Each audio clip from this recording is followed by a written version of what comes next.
Cookery சேனலை பார்த்து யார் வேணாலும் சமையல் பண்ணலாம். ஆனா சுவையான சமையல் பண்றது எப்படி? நான் இதயம் நல்லெண்ணெயில சமையல் பண்றேன். ஆஹா ஓஹோன்னு பாராட்டுறாங்க.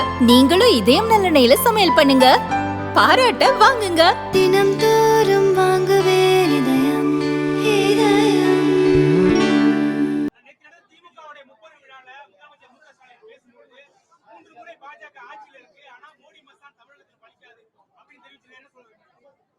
நேற்று கரூர் மாவட்டத்துல திராவிட முன்னேற்ற கழகத்தினுடைய முப்பெரும் விழா, அந்த விழாவை கரூர் மாவட்டத்தில் நேற்று நடத்தியிருக்கின்றார். எனக்கு அதை பார்க்கும் பொழுது ஐயோ பாவம் என்றுதான் தோன்றியது. காரணம், இதே கரூர் மாவட்டத்திற்கு சுமார் 8 ஆண்டுகளுக்கு முன்பு அன்னைக்கு எதிர்க்கட்சி தலைவராக இருக்கக்கூடிய ஐயா ஸ்டாலின் அவர்கள் வந்த பொழுது அவர் பேசிய வசனம், இந்த மாவட்டத்துல 2 திருடங்க இருக்காங்க. ஒரு பெரிய திருடன், அவர் பேர் செந்தில் பாலாஜி, சின்ன திருடன் செந்தில் பாலாஜியினுடைய தம்பி அப்படின்னு பேசிட்டு போனார். எனக்கு 8 ஆண்டுகள் கழித்து அதே கரூர் மாவட்டத்துல அவர் மேடையில பேசும் பொழுது உலகமகா உத்தமர் செந்தில் பாலாஜி, இந்த உலகத்திலேயே மிகச்சிறந்த ஒரு மனிதர் செந்தில் பாலாஜியினுடைய தம்பி சர்டிபிகேட் கொடுத்தார். இன்னைக்கு திமுகவினுடைய முப்பெரும் விழா இப்படித்தான் நடந்திருக்கு. எந்த மாவட்டத்துல 8 ஆண்டுகளுக்கு முன்பு இருவருக்கு திருடர் பட்டம் கொடுத்தாரோ, ஊழல் பட்டம் கொடுத்தாரோ, இன்னைக்கு அதே மாவட்டத்தில் அந்த 2 பேர்த்த வச்சு அந்த விழாவை நடத்தியிருக்கும் பொழுது நமக்கு என்ன தெரியுதுன்னா, தமிழகத்தினுடைய முதலமைச்சர் ஐயா மு.க. ஸ்டாலின் அவர்கள் ஒரு மண் குதிரையின் மீது அமர்ந்து காவேரி கரையை நோக்கி போறார். 2026 தேர்தலுக்கு மண் குதிரையில காவேரி கரைக்கு போறாரு. அந்த வரக்கூடிய ஆற்று வெள்ளத்துல மண் குதிரையெல்லாம் அடித்து போன பிறகு அவர் தப்பிப்பதே எனக்கு கஷ்டமா இருக்கு. அதனால் மேடையில் அமர்ந்து கொண்டு பாரதிய ஜனதா கட்சிக்கு பாடம் எடுக்கிறார், எப்படி இருக்க வேண்டும் என்று. பாரதிய ஜனதா கட்சி ஒரு நாளும் கூட தமிழக மக்களுடைய இதயத்துல இடம்பெற்றுக் கொண்டிருக்கின்றோம். இந்த நிகழ்வும் ஒரு சாட்சி தான். அதனால் அந்த கரூர் மாவட்டத்தில் நடந்த முப்பெரும் விழாவே திமுக அரசுல சாராய காசில் நடத்தப்பட்ட விழா. சாராய மந்திரியாக 3 ஆண்டுகள் பணி செய்து அவர் சம்பாதித்த பணத்துல தான் இன்னைக்கு கரூர்ல இத்தனை ஆண்டு காலமாக இருக்கக்கூடிய திராவிட முன்னேற்ற கழகத்தினுடைய விழாவே நடக்குதுன்னா இதை விட ஐயோ பாவம் என்று சொல்வதற்கு வேற என்ன சான்று வேண்டும்? அதனால் முதலமைச்சர் அவர் கண்ணாடியில பார்க்கணும். எப்படிப்பட்ட ஊழல்வாதிகளை கட்சியில வச்சுக்கிட்டு, எப்படி சம்பாதிச்ச பணத்தை எல்லாம் வச்சுக்கிட்டு அதுல ஒரு விழா நடத்துறாரு. அந்த மேடையில ஏதோ ஒரு பெரிய சாதனையை செய்தது போல எங்களுக்கு அறிவுரை வழங்குறார். அதனால் முதலமைச்சர் அவர்களுக்கு எங்களுடைய தாழ்மையான வேண்டுகோள், ஐயா கண்ணாடிய பாருங்க, முகத்தை பாருங்க, எப்படிப்பட்ட ஊழல்வாதிகளை வச்சிருக்கீங்கன்னு பாருங்க. அதன் பிறகு பாரதிய ஜனதா கட்சிக்கு அறிவுரை கொடுக்கும்.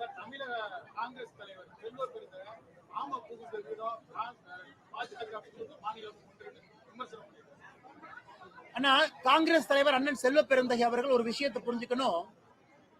இன்னைக்கு திமுகவுக்கு எடுபடியாக தமிழகத்தில் ஒரு கட்சி இருக்குன்னா காங்கிரஸ் கட்சி. அந்த காங்கிரஸ் கட்சியினுடைய பெயரை தமிழக எடுபடி கட்சின்னு மாத்திரலாம். ஏன்னா திமுகவுக்கு எடுபடி செய்வதற்காக மட்டும்தான் ஒரு கட்சி. இன்னைக்கு பாரதிய ஜனதா கட்சி ஒரு மாநிலத்திலும் புதிய மாநிலத்தில் ஆட்சிக்கு வந்துகிட்டே இருக்கும். வடகிழக்குல எல்லா மாநிலத்திலும் ஆட்சியில் இருக்கிற ஒரு மாநிலத்தை தவிர புதிதாக ஒரிசா மாநிலத்துக்கு ஆட்சியில் இருக்கும். தொடர்ந்து 1 முறை அல்ல, 2 முறை அல்ல, பல முறை குஜராத்ல, மத்திய பிரதேசல, ராஜஸ்தான்ல ஆட்சியில் இருக்கும். ஜம்மு அண்ட் காஷ்மீர் இதற்கு முன்பு ஆட்சியில் இருந்திருக்கின்றோம். கர்நாடகாவில் ஆட்சியில் இருந்திருக்கிறோம். புதுச்சேரியில கூட்டணி ஆட்சியில் இருக்கிறோம். அதனால இன்னைக்கு செல்வ பெருந்தகை அவர்கள் காங்கிரஸ் கட்சி எத்தனை இடத்துல ஆட்சியில் இருக்குன்னு கேட்கணும். அடுத்து வரக்கூடிய பீகார் தேர்தலிலும் நம்ம கூட்டணி தான் ஆட்சிக்கு வரப்போகுது. ஆனால் திமுகவுக்கு எடுபடியாக ஒரு கட்சி தமிழ்நாட்டில் காங்கிரஸ் இருக்கு. இன்னைக்கு காங்கிரஸ் கட்சி வைத்தறிச்சல்ல பாரதிய ஜனதா கட்சியை பார்த்து அப்படி இப்படிங்கிறாங்க. ஆனால் செல்வ பெருந்தகை அவர்களுக்கும் இதே அறிவுரை தான். ஐயா ஸ்டாலின் அவர்கள் கண்ணாடி பார்க்கும் போது நீங்களும் பக்கத்துல இருந்து எட்டி பாருங்க, அதுல உங்க முகம் தெரியும். உங்க கட்சி இன்னைக்கு அதல பாதாளத்துல தமிழ்நாட்டுல எங்க இருக்குன்னு உங்களுக்கே தெரியும். கட்சியே இல்லாம தலைவர்கள் இருக்கின்ற ஒரு கட்சியாக காங்கிரஸ் கட்சி மாறிடுச்சு. எனக்கு அவர்களும் துரதிருஷ்டவசமா அறிவுரை கொடுக்கறாங்க. இதை விட நாம் என்ன சொல்றதுங்க ஐயா? மேடம் வர்றேன்.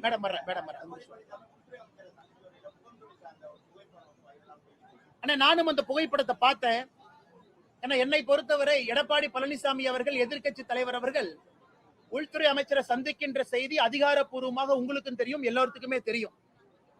ஆனால் வெளியே வந்திருக்கும் பொழுது எடப்பாடி பழனிசாமி அவர்கள், எதிர்க்கட்சி தலைவர் அவர்கள் என்னுடைய பார்வைக்கு, ஏன்னா அந்த மீட்டிங் நடக்கிறது எல்லாருக்குமே தெரியும் என்கின்ற காரணம் இருக்கும் பொழுது அவர் முகத்தை மறைக்க வேண்டிய அவசியம் இல்லை. அதனால் என்னை பொறுத்தவரை அவர் முகத்தை மறைத்ததாக நான் பார்க்கல. அந்த ஃபுட்டேஜ்ல அப்படி தெரிஞ்சிருக்கு. அப்படிதான் நான் என்னுடைய கருத்து. ஏன்னா அந்த மீட்டிங் நடக்குதுன்னு உங்களுக்கும் தெரியும். பத்திரிகை நண்பர்களும் வெளியே இருந்தீங்க. அவங்களும் டெல்லி போகும்போது மீட்டிங் நாங்க போறோம்னு சொல்லிட்டு போயிருக்கிறாங்க. அதனால் மறைக்க வேண்டிய அவசியம் இல்லை. அது காட்சி ஊடகத்துல அந்த ஃப்ரேம் வரும்பொழுது அப்படி தெரிந்ததாகத்தான் நான் பார்க்கின்றேன். நான் எடப்பாடி பழனிசாமி அவங்ககிட்டயும் பேசல, உள்துறை அமைச்சர் அமித்ஷாஜி அவங்ககிட்டயும் பேசல. அதனால மீட்டிங் என்ன நடந்தது எனக்கு தெரியாது. ஒரு பொதுப்படையான கருத்தாக உங்கள் முன்னால் வைக்கின்றேன்.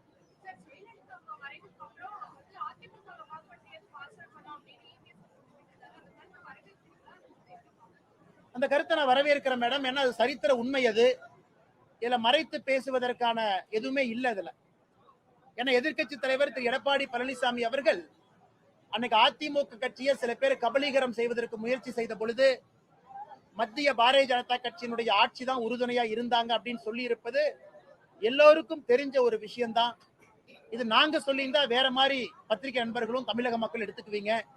அன்னைக்கு முதலமைச்சராக இருந்த திரு எடப்பாடி பழனிசாமி அவர்களே சொல்லும் பொழுது பாரதிய ஜனதா கட்சி தமிழக மக்களுடைய நலனுக்காக ஜெயலலிதா அம்மையார் அவர்கள் மறைந்த பிறகு இந்த இயக்கம் சின்னாபின்னமாக கூடாது, யாரும் கூட கபலீகரம் செய்யக்கூடாது என்பதற்காக இருந்தார்கள் என்பது இன்னைக்கு சரித்திரத்துல அந்த கட்சியை சார்ந்த இன்னைக்கு பொதுச் செயலராக இருக்கிறவங்க பதிவு செஞ்சிருக்கிறாங்க. நான் அதை வரவேற்கிறேன்.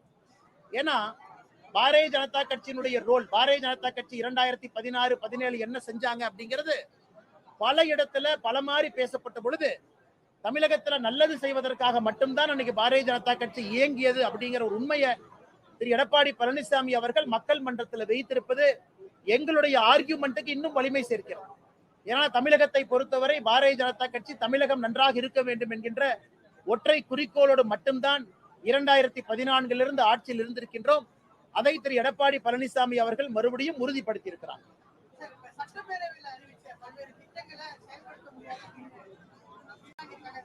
ஆனா இன்னைக்கு சட்டப்பேரவையில ஒரு அரசு திட்டத்தை அறிவிக்கும் பொழுதே சாதாரணமா அறிவிக்க மாட்டாங்க. அந்த துறையினுடைய செயலாளர் அந்த திட்டம் பாலிசி நோட் அதையெல்லாம் பார்த்து தயார் செய்த பிறகு சட்டமன்றத்துக்குள்ள மக்கள் சபையில ஒரு மந்திரி பெருமகன் எந்திரிச்சு நாங்க இந்த திட்டத்தை அறிவிக்கிறோம் சொன்னாங்கன்னா it's a word of the government. ஒரு வேர்ட் ஆஃப் த கவர்மெண்ட் எவ்வளவு பவர்னாங்கன்னா ஒரு 100 ரூபாய் 200 ரூபாய் தாளை அச்சடித்தா அந்த தாளுக்கு என்ன மரியாதை இருக்கும்? ஏன்னா அரசனுடைய வாக்கு. ஒரு 100 ரூபாய் நோட்டை அடித்த பிறகு நாங்க அடிக்கலின்னு சொல்ல முடியாது.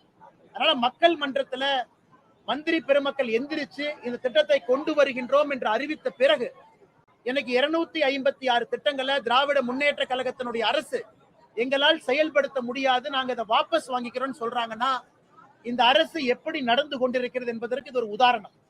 அரசு தான் கொடுத்த வாக்கையே காப்பாற்ற முடியலனா எதற்காக அரசு கட்டில் அமர்ந்திருக்கின்றார்? அதுவும் சட்டமன்றத்தில் கொடுத்த வாக்கு, தேர்தல் பிரச்சாரத்தில் கொடுத்த வாக்கு கிடையாது. பொதுப்படையாக பத்திரிகை நண்பர்கள் முன்பு கொடுத்த வாக்கு கிடையாது. அரசியல் மேடையில கொடுத்த வாக்கு இல்ல. சட்டமன்றத்துல அந்த துறையினுடைய செயலாளர் அவங்க ஒப்பிகை எல்லாம் வாங்கி அந்த துறையினுடைய அமைச்சர் சபாநாயகர் முன்பு எதிர்கட்சி தலைவர் எதிர்கட்சி எம்எல்ஏக்கள் எல்லா எம்எல்ஏக்கள் இருக்கும் பொழுது அவங்க முன்னாடி சொன்ன வாக்கு என்பது GO கவர்மெண்ட் கெசட்ல போடப்பட்டது. இன்னைக்கு அதை பின்வாங்குறாங்க. அதை பார்க்கும் பொழுது திராவிட முன்னேற்ற கழகம் உண்மையாலுமே தமிழக மக்களுக்காக ஆட்சி செய்ய வேண்டும் என்கின்ற நோக்கத்தில் இருக்கிறாங்களா? அந்த நேரத்துல மக்களுடைய கோபத்தை சமாளிப்பதற்காக ஏதாச்சும் ஒரு பொய்ய சட்டமன்றத்துல சொல்லிட்டு தப்பிச்சுக்கலாங்கிற மாதிரி இருக்காங்களா? இன்னைக்கு 256 சட்டப்பேரவையில் அறிவித்த திட்டங்களை வாபஸ் பெறுவதை நாங்கள் கண்டிக்கின்றோம். அதை முதலமைச்சர் அவர்கள் வாபஸ் பெறுவதை திரும்ப பெற்று அந்த 256 திட்டங்களையும் அவங்க செயல்படுத்தக்கூடிய மற்ற திட்டங்களோடு இதையும் செயல்படுத்த வேண்டும் என்பது எங்களுடைய கோரிக்கை.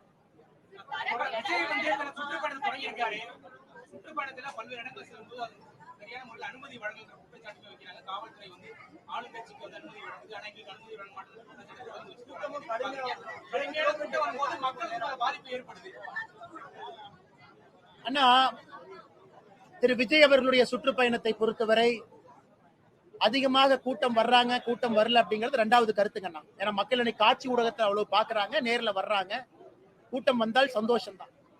ஆனா வரக்கூடிய கூட்டம் எந்த விதமான பொது சொத்துக்கும் ஒரு பிரச்சனை ஏற்படுத்தாம, ஒரு பப்ளிக் ப்ராப்பர்ட்டியை டேமேஜ் பண்ணாம அமைதியான முறையில வந்து கேட்டு விட்டு செல்வதை நம்ம எல்லோரும் வரவேற்கணும்.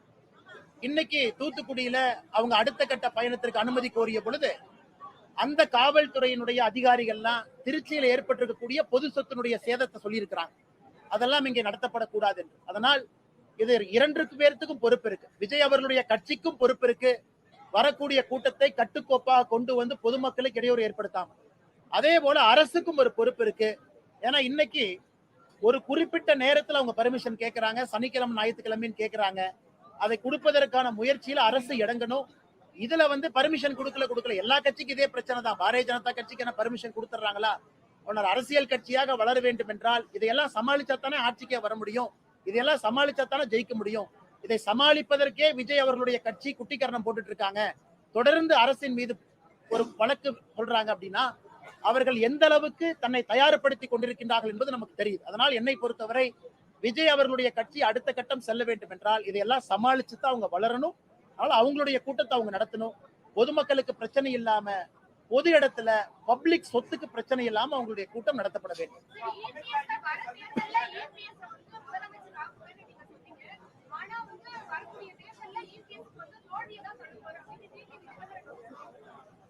எங்களை பொறுத்தவரை தேசிய ஜனநாயக கூட்டணி என்டிஏவுடைய தலைவராக இருக்கக்கூடியவர் உள்துறை அமைச்சர் திரு அமித்ஷாஜி அவர்.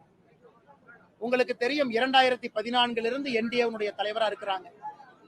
அவர் தலைமையில இந்த கூட்டணி உருவான பொழுது அமித்ஷா அவர்கள் கொடுத்திருக்கக்கூடிய வாக்குறுதி தமிழகத்துல என்டிஏவுடைய முதலமைச்சர் வேட்பாளராக இன்றைய எதிர்க்கட்சி தலைவர் திரு எடப்பாடி பழனிசாமி அவர்கள் இருப்பார்கள். அப்படிங்கும் பொழுது எங்களுடைய ஒற்றை நோக்கம் கடினமாக உழைத்து நாங்கள் கொடுத்திருக்கக்கூடிய வாக்கின் அடிப்படையில திரு எடப்பாடி பழனிசாமி அவர்களை முதலமைச்சர் ஆக்குவதற்கு பாரதிய ஜனதா கட்சியினுடைய தொண்டர்கள் பாடுபடுவார்கள். ஏன்னா வாக்கு நம்ம கொடுத்திருக்கோம், எங்களுடைய தலைவர் கொடுத்திருக்கிறாங்க.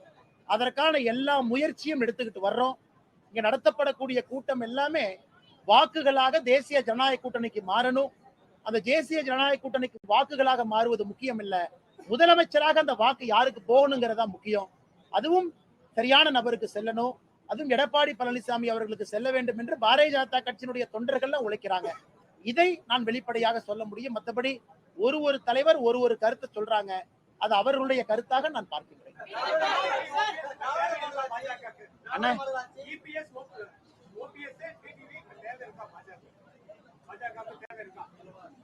அண்ணா, ஒரு கூட்டணி எவ்வளவுக்கு எவ்வளவு வலிமையாக இருக்கிறதோ அவ்வளவுக்கு அவ்வளவு சந்தோஷம். ஒரு கூட்டணியில எவ்வளவு தலைவர்கள் இருக்கிறாங்களோ அவ்வளவுக்கு அவ்வளவு சந்தோஷம். ஆனால் இன்னைக்கு எங்களுடைய தலைவர் திரு அமித்ஷா அவர்கள் என்டிஏ கூட்டணியினுடைய தலைவரை பொறுத்த மட்டும் தேசிய தலைவர் இருக்கிறாங்க, எல்லோரும் சேர்ந்து முடிவெடுப்பாங்க. கொஞ்சம் பொறுமையா இருங்க. நானும் அண்ணன் டிடிவி அவங்ககிட்ட தொலைபேசியில சில நாட்களுக்கு முன்பு பேச பொழுது சென்னை வந்தவுடன் சந்திப்போம் என்று சொல்லி இருந்தார்கள். இப்ப சென்னை வந்திருக்கிறாங்க சுற்றுப்பயணம் முடிச்சுட்டு.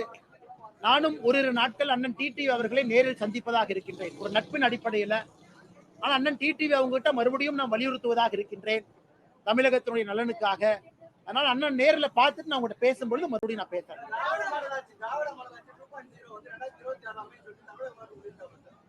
அவர் சொன்னோடனே மழை வந்து கூட்டத்தை கலைச்சிருச்சுனா. நேற்று மேடையில திராவிட மாடல் ஆட்சி 2.0 தமிழகத்தில் அமையும் சொன்னோடனே மழை வந்துருச்சு. மக்கள் எல்லாம் கலைஞ்சு போயிட்டாங்க. நான் ஏற்கனவே சொன்னது போல மண்குதிரையின் மீது அமர்ந்து திமுகவினுடைய தலைவர் ஐயா மு.க. ஸ்டாலின் அவர்கள் மண்குதிரையில் அமர்ந்து ஆத்த நோக்கி போறார், எலெக்ஷன் நோக்கி. அதனால இந்த வெள்ளம் வரும்பொழுது மண்குதிரை எல்லாம் காணாம போயிடும், அவர் மட்டும் தனித்திருப்பார். அப்படித்தான் இந்த தேர்தலை பார்க்கிற காரணம் மக்களுடைய கோபம். மக்கள் வந்து மாற்றம் வேண்டும் என்று நினைக்கின்றார்கள். மக்கள் கோபத்தில் இருக்கிறாங்க. எல்லா தரப்பட்ட மக்கள், சாமானிய மக்கள், ஆட்டோ ஓட்டுறவங்க, இல்லத்தரசிகள், மிடில் கிளாஸ் இருக்கவங்க எல்லோருக்கும் மாற்றம் வேண்டும். அதை வந்து முதலமைச்சர் அவர்கள் சரியா புரிஞ்சுக்கல அப்படிங்கிறது என்னுடைய கருத்து. கரூர்ல கட்சி கூட்டம் சேர்ந்திருக்கு, முப்பெரும் விழா நடந்திருக்கு, அப்படிதான் அவங்க பாக்குறாங்க. பொதுமக்களுடைய வாக்கு, கட்சியை சாராத நடுநிலை வாக்கு இந்த முறை திமுகவுக்கு வருவது கஷ்டமான ஒரு வேலையாக நாங்கள் பார்க்கிறோம்.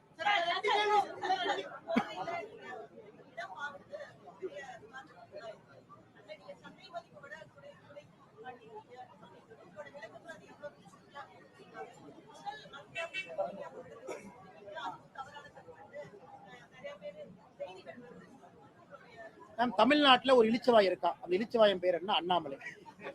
ஏன் அண்ணாமலை இளிச்சவாய் அண்ணாமலைன்னா, எம்எல்ஏ கிடையாது, எம்பி கிடையாது, பஞ்சாயத்து தலைவர் கிடையாது, மக்களுடைய வரி பணத்துல ₹1 எனக்கு சம்பளம் கிடையாது. ஆனா வருஷம் நான் பேங்க் அக்கௌண்ட் ஸ்டேட்மெண்ட் ரிலீஸ் பண்ணுவேன். இங்க பாருங்க, 10 வருஷம் பேங்க் அக்கௌண்ட பாத்துக்குங்க, எல்லாத்தையும் பாத்துக்குங்க, ஸ்விக்கி ஜொமேட்டோ என்னென்ன வாங்கியிருக்கேன்னு பாருங்க. அது ஒரு பக்கம்.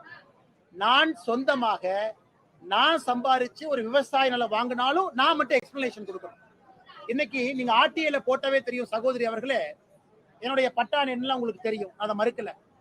சந்தை மதிப்பை விட மார்க்கெட் ரேட் என்ன இருக்கோ அதை விட அதிகமான ரேட்டுக்கு அந்த லேண்ட அதிகாரப்பூர்வமாக வாங்கியிருக்கோம். அரசுக்கு வரியும் கட்டியிருக்கோம். எதற்கு?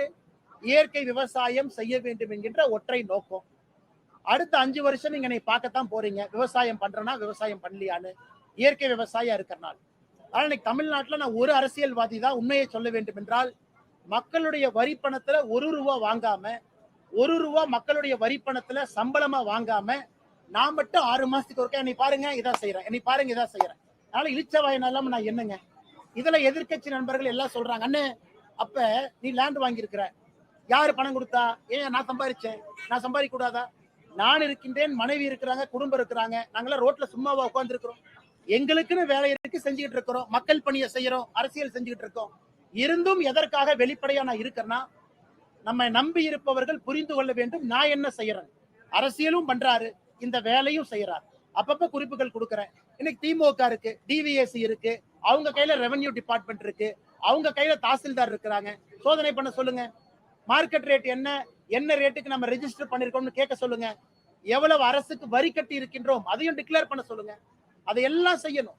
எந்த வரி பணமும் மக்கள் பணமும் இல்லாம இவ்வளவு வெளிப்படை தன்மையாக நான் இருக்கின்றேன்.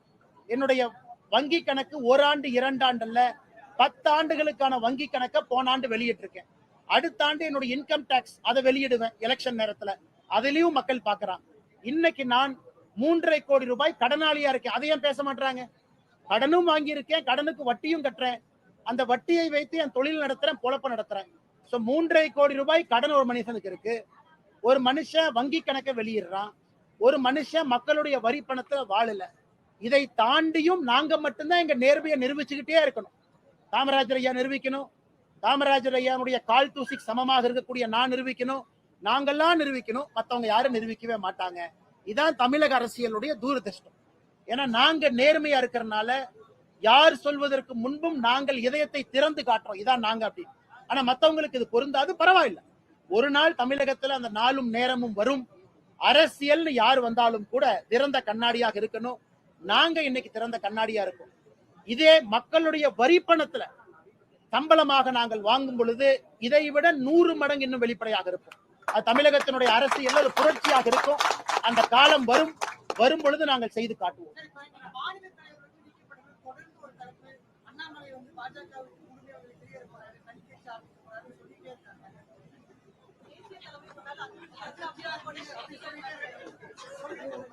அண்ணே ஒரு விஷயம் நல்லா புரிஞ்சுக்கங்க அண்ணே, பாரதிய ஜனதா கட்சி என்பது தமிழகத்துல இன்னைக்கு மாற்றத்திற்கான ஒரு கட்சி. இந்த கட்சினாலதான் மாற்றம் கொடுக்க முடியும் என்று நம்பி பல்லாயிரக்கணக்கான தொண்டர்கள், இளைஞர்கள் இந்த கட்சியில் இருக்காங்க. நானும் அதுல ஒருத்தன். காரணம் பாரத பிரதமர் நரேந்திர மோடி அவர்கள் என்கின்ற ஒற்றை மனிதன். அந்த மனிதன் இருக்கிறனால இந்த கட்சி எப்பொழுதுமே மாற்றத்தை நோக்கி இருக்கும். இல்லத்தில் இருக்கிற டெங்கு காய்ச்சல் என்னை பார்க்கறதுக்கு BL சந்தோஷ் அவர்கள் இல்லத்துல எங்கிட்ட வந்து பார்த்துட்டு ஒரு காபி சாப்பிட்டு, தம்பி நல்லா இருக்கியா அப்படின்னு கேட்டுட்டு போனா உடனே செய்தி போடுறீங்க, அண்ணாமலை அதிருப்தி, BL சந்தோஷ் இல்லத்துக்கு போய் கூட்டிட்டு வந்தாங்க. அடுத்து ஒரு கட்சியினுடைய 2-3 நிகழ்வுகள் வேற இடத்துக்கு நான் போகணும் அப்படின்னா இந்த நிகழ்ச்சிக்கு வரல, அதிருப்தி. அண்ணா இன்னைக்கு எனக்கு ஒரு சந்தோஷம் என்னன்னா, கட்சியினுடைய வேலைப்பளு என் மீது குறைவாக இருக்கு. அதனாலதான் இயற்கை விவசாயம் இதெல்லாம் பண்ண முடியுது. இல்லாட்டி நான் எப்படி இந்த வேலையெல்லாம் செய்வேன்? அதனால எனக்கு இந்த நேரம் தேவைப்படுகிறது. கட்சி வேலையும் செய்யணும், அதே நேரத்துல என்னுடைய தனிப்பட்ட ஆசை ஒரு இயற்கை விவசாயமா இருக்கட்டும், ஒரு சிறு நிறுவனம் ஆரம்பித்து புதுசா ஸ்டார்ட் அப், எப்படி அண்ணன் ஆட்டோல பணம் கொடுத்த மாதிரி எனக்கும் அது போல சிறு குறு தொழில் செய்வங்களுக்கு ஒரு ஆரம்ப கால கடன் கொடுக்க வேண்டும் என்கின்ற ஆசை. அதற்கான வேலையில் இருக்கேன். ஏன்னா அவங்கதான் முதலாளிகளாக வந்தால்தான் வேலை வாய்ப்பு உருவாக்க முடியும். அதனால் முழு நேர அரசியல்வாதி என்பதிலிருந்து கட்சி கூப்பிடும் பொழுது, கட்சிக்கு நேரம் கொடுக்கும் பொழுது நேரம், அதை தாண்டி என்னுடைய தனிப்பட்ட விஷயங்களுக்கும் நேரம் கொடுக்கிறேன். சந்தோஷமா இருக்கிறேன், நிம்மதியா இருக்கிறேன். அதனால் ஆப்பிளையும் ஆரஞ்சையும் மாம்பழத்தையும் எல்லாத்தையும் சேர்த்து கலந்து ஒரு ஜூஸ் அடிச்சு புதுசா அந்த ஜூஸை விற்க வேண்டாம். நான் பாரதிய ஜனதா கட்சியில தொண்டனாக பெருமையோடு பயணித்துக் கொண்டிருக்கிறேன்.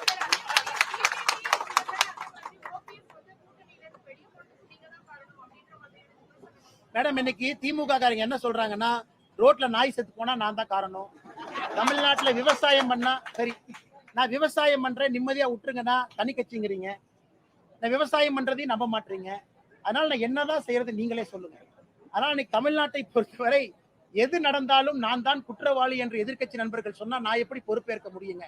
அதனால என்னை பொறுத்தவரை அமைதியா என் வேலையை பார்க்கிறேன். யாராவது டிடிவி என்ன வெளியேறினதுக்கு நான் தான் காரணம் என்று நினைத்தால் அந்த நண்பர்களுக்கு டிடிவி அவர்கள் எப்படிப்பட்ட அரசியல்வாதி என்று தெரியல, அண்ணாமலையும் எப்படிப்பட்ட மனிதன் என்பது அவங்களுக்கு புரியல. டிடிவி அவர்களை பொறுத்தவரை அவருடைய சொந்த நிலைப்பாடு அந்த கட்சிக்காக அவர் எடுக்கிறார். இந்த கட்சி நன்றாக இருக்க வேண்டும், கூட்டணி நன்றாக இருக்க வேண்டும் என்று நான் பாடுபடுறேன். அடுத்த 2 நாட்கள்ல டிடிவி அவர்களை சந்திக்கத்தான் போறேன். ஏன்னா நட்பின் அடிப்படையில். ஏன்னா ரொம்ப நாளைக்கு முன்னாடியே கேட்டேன்னா பார்க்கணும்னு அவர் சுற்றுப்பயணத்தில் இருந்தார். டிடிவி அவர்கள் நட்பின் அடிப்படையில பார்த்து அவருக்கு என்னால் சில விஷயங்களை நான் சொல்ல முற்பட்டாலும் கூட அதற்கும் காரணம் நான் தான் எழுதுவீங்க. அதனால் இது அனைத்துமே கட்டுக்கதை, வதந்தி, புரளி. நான் சில பேர்த்துக்கிட்ட நட்போடு இருக்கின்றேன், அரசியலை தாண்டி.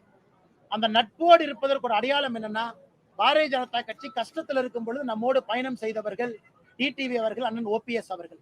அந்த நட்பு எப்பொழுதும் தொடரும்.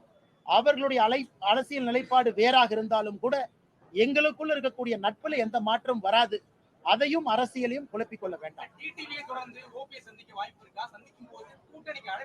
ஆனா ஓபிஎஸ் அண்ணன் எப்பவுமே பாப்பங்கன்னா, ஓபிஎஸ் அண்ணன் எப்பவும் அடிக்கடி பாக்குறதா, கண்டிப்பா ஓபிஎஸ் அண்ணையும் பார்ப்பேன். அரசியல் வேறு, கூட்டணி வேறு, நட்பு வேறு. பார்க்கும் பொழுது என்னுடைய கருத்தை நான் சொல்ல போறேன், அவங்க கருத்தை அவங்க சொல்ல போறாங்க. இது ஒரு ஆரோக்கியமான அரசியலை தான் பாக்குறேன். இன்னைக்கு கூட்டணியில் இல்ல, நான் கையெடுத்து கும்பிட மாட்டேன், வணக்கம்னு சொல்ல மாட்டேன், நான் பார்க்க மாட்டேன்னா எப்படிப்பட்ட அரசியல்வாதி நாங்க? காற்று மாறும், காலம் மாறும், என்ன வேணாலும் நடக்கலாம். அதனால என்னை பொறுத்தவரை அந்த நட்பு முக்கியம் என்று நினைக்கக்கூடிய மனிதன் நான். தொடர்ந்து அந்த நிலம் வாங்கின பிரச்சனையை பாஜகவில் நீக்கப்பட்ட ஒருவர் தான் தொடர்ந்து சமூக வலைதளங்கள்ல தவறான செய்தி. அண்ணா இன்னைக்கு தலைவா நீங்க புரிஞ்சுக்கணும். அண்ணா தாமிரக்கணி என்ன நீங்க புரிஞ்சுக்கங்க, நான் என்னுடைய லைஃப்லயே அவதூறு வழக்கு போடக்கூடாது என்று நடக்கக்கூடிய அரசியல்வாதி. நான் அவதூறு வழக்கு போட்டேன்னா 365 நாளும் 365 கோர்ட்டுக்கு நான் போகணும். காலையில இருந்து நைட் வரைக்கும் தான் வேலை. ஏன்னா நம்முடைய வளர்ச்சி சில பேரோட கண்ணை உறுத்துது. பரவாயில்ல இருந்துட்டு போ. நம்மளை கெட்டவன் 4 பேர் சொன்னா நல்லவன் 40 பேர் சொல்றாங்க. பரவாயில்ல இருந்துட்டு போங்க, நீங்களும் வாழுங்க, என்னையும் வாழ விடுங்க. அப்படித்தான் என்னுடைய வாழ்க்கை. நம்மை பார்த்து இன்னைக்கு பாருங்க, அண்ணாமலை ஏத்து திட்டினா அவங்களுக்கு கிடைக்கிற மீடியா மைலேஜ் என்னன்னு பாருங்க. அவங்க 10,000 நல்ல விஷயம் செஞ்சு 10,000 பேத்துக்கு சாப்பாடு போட்டு இந்த மாதிரி செஞ்சா கிடைக்காத மீடியா மைலேஜ் என்னைய பத்தி ஒரு நிமிஷம் திட்டுனா உங்களுக்கு அந்த மீடியா மைலேஜ் கிடைக்குது. அதையும் சந்தோஷமா பாக்குறேன். ஏன்னா அற்ப மனிதர்கள் சூரியனை பார்த்து குறைக்கிறனாலதான் உங்களுக்கு அந்த மைலேஜ் கிடைக்குதுன்னா சந்தோஷமா இருந்துட்டு போங்க. எப்பொழுதும் எதையும் கடந்து செல்பவன் நான். அதனால குற்றம் சுமத்தவர்கள் சொல்லிக்கிட்டே தான் இருப்பாங்கன்னா அதுக்குத்தான் நான் விளக்கம் கொடுத்தேன். ஒரு இழிச்சவாயனா நான் இருக்கேன். எந்த அரசு பணமும் இல்லாம என் வாழ்க்கையை வாழ்றக்கே நான் புத்தகம் மாதிரி திறந்து காட்டுறேன். அதனால் குறைப்பவர்கள் குறைக்கட்டும், வாழ்த்துபவர்கள் வாழ்த்தட்டும். பரவாயில்ல அண்ணே.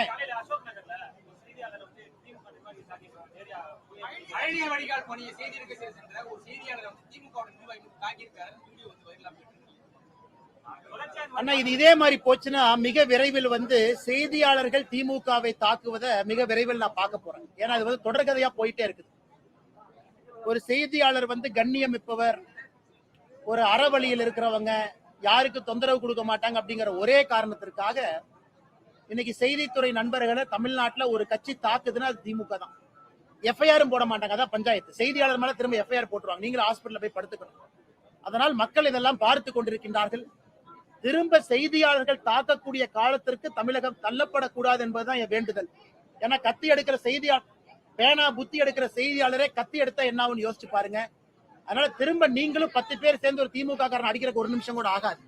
அந்த நேரத்திற்கு முதலமைச்சர் அனுமதிக்க கூடாது. அந்த கட்சி உறுப்பினர் மீது கடுமையான நடவடிக்கை எடுத்து இந்த 4ஆம் தூணோடு அரசு நிக்குதுன்னு காட்டணும். சும்மா மேடையில போய் மைக் எடுத்து பத்திரிகை துறை நண்பர்களே, சான்றோர்களே, ஆன்றோர்களேன்னு சொல்லாதீங்க. அதை செயல்ல காட்டுங்க, நடத்தியல காட்டுங்க. அது முதலமைச்சர் செய்வார் என்று நம்புவோம்.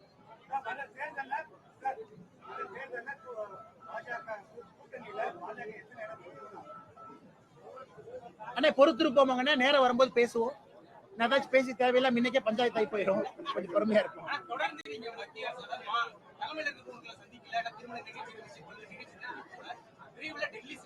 அண்ணா ஒரு நிமிஷம், நேத்து நான் தேசிய தலைவர் நட்டாஜி அவங்களோட தொலைபேசியில பேசினேன். போன வாரம் அமித்ஷாஜி அவர்களோட தொலைபேசியில பேசினேன். சந்தோஷ்ஜி அவர்கள் நேத்து இங்க சென்னையில இருந்தாங்க, பேசினேன். அண்ணா, நேர்ல போய் தான் சந்திக்கணும்னு அவசியம் இல்லைங்கன்னா, எங்களுடைய கருத்துக்கள் அவங்களுடைய கருத்துக்கள் தொலைபேசியில தொடர்ந்து பேசிட்டு தான் இருக்கோம். டெல்லி போகும் பொழுது போவோம். டெங்கு காய்ச்சல்னால அண்ணன் சிபிஆர் அவருடைய பதவியேற்பு விழாவுக்கு போக முடியல, வாழ்த்து கடிதம் அனுப்பியிருந்தோம். கட்சியில இருந்து நம்முடைய தலைவர்கள் எல்லாம் போனாங்க. டெல்லி போகும் பொழுது எல்லாத்தையும் பார்ப்போம். டெல்லி சும்மா டெல்லியிலேயே உட்கார்ந்து இருக்கணும், டெல்லியிலேயே தான் இருக்கணும்னா அப்புறம் தமிழ்நாட்டில் எதுக்கு நம்ம கட்சி நடத்துறோம்? தமிழ்நாட்டு மக்களுக்காக நடத்தப்படக்கூடிய கட்சி தேவை இருக்கும் பொழுது, அழைப்பு கொடுக்கும் பொழுது டெல்லி போய் பார்த்துட்டு வர்றோம். அதுக்கு காங்கிரஸ் கட்சி மாதிரி டெல்லியிலேயே டோரா போடக்கூடிய தலைவன் நான் கிடையாது. தமிழ்நாட்டு மக்களுக்காக உழைக்கின்றோம். டெல்லியில் இருக்கக்கூடிய தலைவர்கள் கைடு பண்றாங்க, வழி நடத்துறாங்க. எங்கெல்லாம் வார்க்கு கிடைக்கும் போது பார்ப்போம். அதுக்கு வார வாரம் நான் டெல்லி போகணும்னு நினைச்சா எப்படிங்கண்ணா? நன்றி அண்ணா. அண்ணா கொஞ்சம் எல்லாம் சாப்பிட்டு போங்கண்ணே, சாப்பிட்டு போங்க அண்ணா. அவங்களை யார்